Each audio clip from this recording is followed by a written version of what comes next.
Bonjour à tous, je suis Gilles Manciot, je venais vous saluer aujourd'hui, j'espère que vous avez passé une super journée, un super week-end.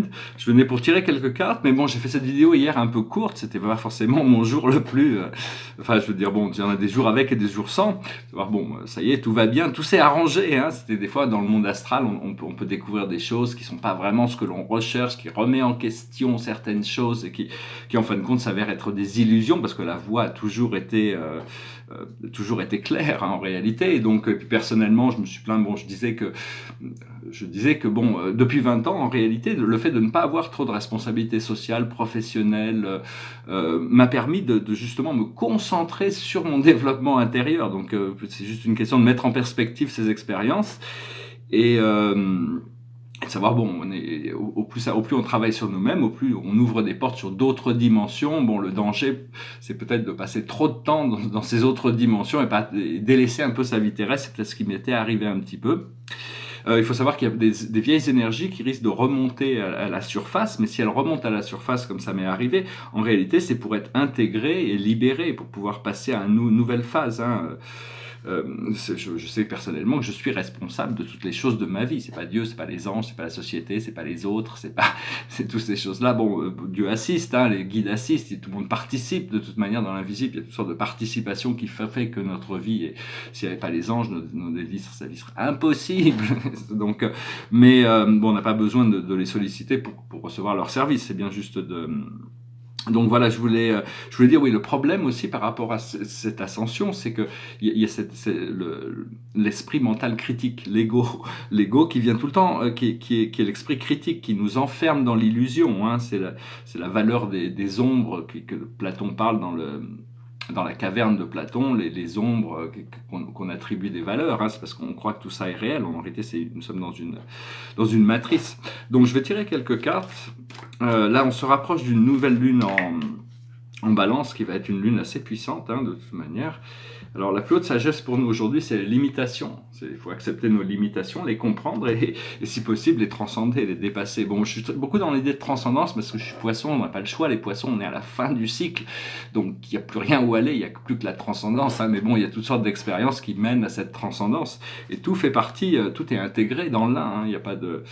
tout ça, ce sont mes perceptions que je partage. Ce que l'on doit comprendre, c'est l'achievement, c'est-à-dire comment atteindre notre but, quelle est la sagesse. La sagesse, c'est trouver les moyens d'arriver à ce que l'on veut. Donc voilà, c'est l'attainment. Ce que l'on doit faire, c'est le higher self, c'est-à-dire c'est le moi supérieur, c'est l'âme. Parce que c'est pas toujours facile de discerner entre, même quand on est conscient spirituellement, comme moi je reçois beaucoup de messages du monde invisible, mais toujours discerner quand ça vient de l'âme, de notre famille d'âme, de Dieu, d'autres présences spirituelles. Bon, on peut reconnaître les personnes terrestres comme dans nos contacts télépathiques, parce que bon, une fois qu'on a ouvert le troisième œil, leur image vient devant nous, mais on ne reçoit pas forcément d'images quand ça vient des plans supérieurs, parce que c'est des images qui sont trop lumineuses.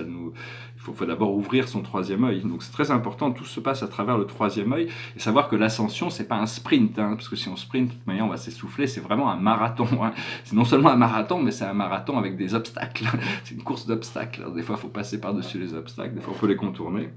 Et l'aboutissant de ça, c'est la complétion, c'est-à-dire c'est vraiment la fin du cycle, c'est l'achèvement, c'est la carte numéro 9. Et là, on va arriver dans la porte du 10-10, hein. C'est une porte très importante, très puissante. Avant ça, il y a cette lune en balance qui et après, il va y avoir une pleine lune en taureau. Donc là, il va y avoir énormément de potentiel avec cette pleine lune en taureau. Et après, bon, il y aura une nouvelle lune en lion et la porte du 11-11. Mais déjà, il y a la porte, il y a ce portail de lumière en 10-10. Donc il faut aussi voir que Vénus est en Scorpion et elle va rétrograder pour repartir en balance. Donc ça nous... Quelque part, il faut adresser tout ce qui est... C'est personnel, nos relations avec cette planète. C'est l'amour, c'est l'argent, c'est ce que l'on aime et ce que l'on n'aime pas. Et en revenant, elle va revenir le jour d'Halloween en balance, et donc ça va être vraiment de retrouver l'équilibre, la justice. Il y a toutes sortes de choses parce qu'il y a encore des dysfonctions dans la société qui nous font souffrir. Et donc, avec cette prise de conscience, il y a besoin de réajuster tout ça, hein. Donc, parce que bon, on est... Oui, il y avait plein de choses aussi. Je voulais parler par rapport à Chiron, la planète Chiron, qui est le guérisseur. C'est-à-dire qu'il est, il y avait beaucoup de choses qui avant étaient trop chaudes, trop sensibles, trop difficiles pour nous de gérer, donc on avait tendance à les éviter. Mais maintenant, on peut pas plus vraiment les éviter, donc faut les laisser remonter et avoir confiance, hein, qu'une fois qu'on accepte les choses, faut savoir que la peur, c'est une illusion rendue réelle. Une fois on oublie les peurs, on peut passer à travers plus facilement à travers les expériences et trouver la liberté vers un nouveau cycle. Parce qu'on recherche le changement, mais on a peur de l'inconnu, donc forcément, ça prend plus de temps. Hein.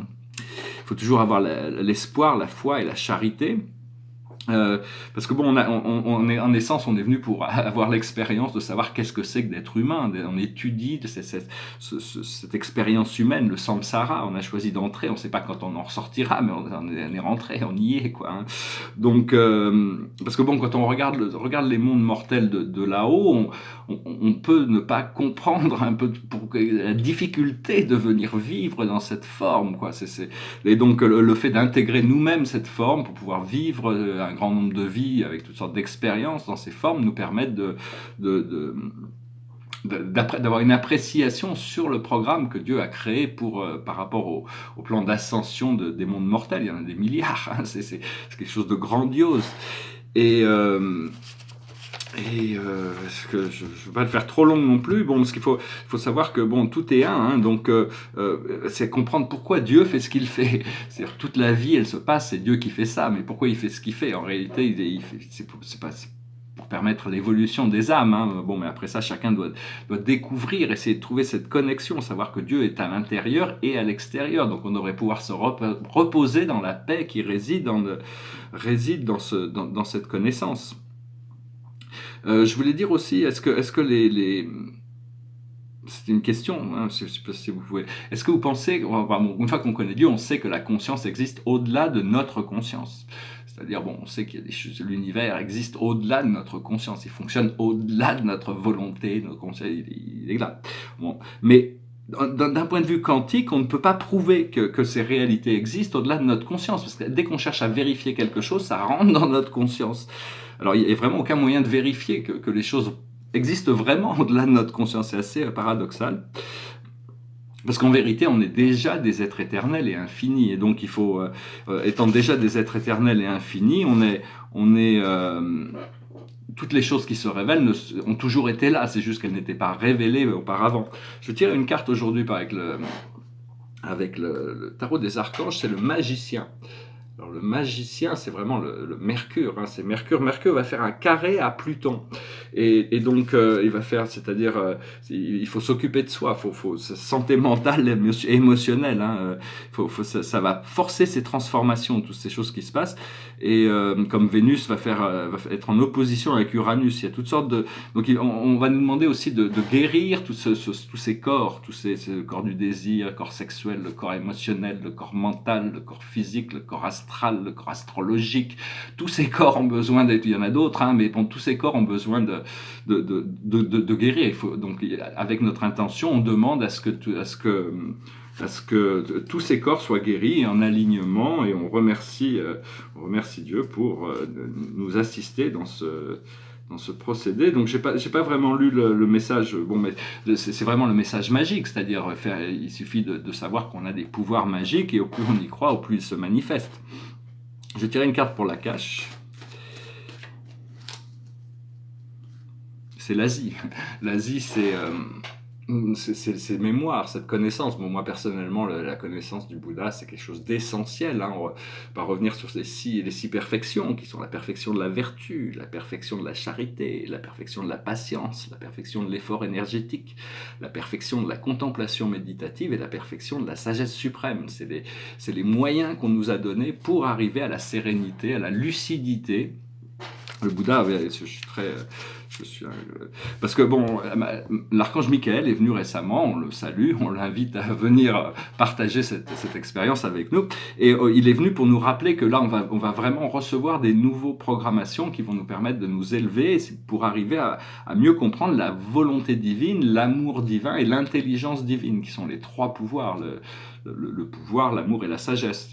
Donc c'est vraiment, l'idée c'est d'arriver à comprendre que nous sommes des singularités quantiques dans un champ quantique. À partir de là, on peut commencer parce qu'il y a toutes sortes de fréquences, et élever notre fréquence jusqu'au niveau d'un champ d'énergie qui serait bioplasmique et qui nous permettrait de reconnecter avec tous les potentiels énergétiques de la planète. Donc, bon, il va y avoir des recherches qui vont devoir être faites, personnellement, dans la physique, au niveau bien la physique linéaire, la physique quantique ou la physique cosmique. Bon, ces choses ne fonctionnent pas pareil parce que le niveau une fois qu'on comprendra mieux tout ça, il y a des formules et des équations qui peuvent venir aussi bien dans la chimie que dans la physique, qui pourraient résoudre pourraient remplir certaines absences de connaissances à certains niveaux. Le tableau derrière moi, je vais parler du tableau derrière moi. J'avais un autre sujet que je voulais aborder, mais c'est un gros sujet, donc je vais peut-être le garder pour la prochaine fois, ça fait déjà 10 minutes. Ou peut-être après ça.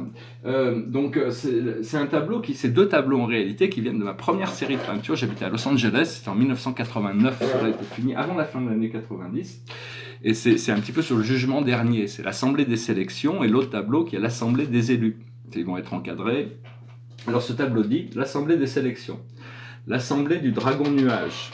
En effet, le dragon symbolise ce qui est en mouvement et les nuages symbolisent ce qui est en perpétuel changement. L'assemblée du dragon nuage correspond donc à des changements avec de grands bouleversements sur toute la Terre en vue de sélectionner une partie de l'humanité pour que vienne l'assemblée des élus. Alors, le deuxième tableau, c'est sur l'assemblée des élus. L'assemblée des élus, c'est l'assemblée du dragon fleur. En effet, le dragon symbolise toujours ce qui est en mouvement, c'est-à-dire en action, et les fleurs symbolisent la quintessence, la perfection, la joie estivale. L'assemblée du dragon fleur correspond donc à la réunion dans l'allégresse de tous les êtres transcendants, les Bouddhas, et les immortels sous la bénédiction de l'être suprême, origine de tous les êtres et de toutes les choses. Donc ça parle il va y avoir à un moment donné, il va y avoir une transformation où Dieu va intervenir pour permettre à ceux qui sont prêts à avancer vers la lumière, dans le bonheur et dans la paix, dans la paix avec la planète et puis certains autres vont devoir aller continuer leur évolution ailleurs. Donc c'est un petit peu c'est des tableaux assez puissants quand même qui je vais peut-être les vernir, je ne sais pas encore. Donc voilà, je voulais venir vous souhaiter une excellente journée, un bon dimanche, et puis je vous dis à très bientôt. Je reviendrai cette semaine pour vous saluer. Namasté.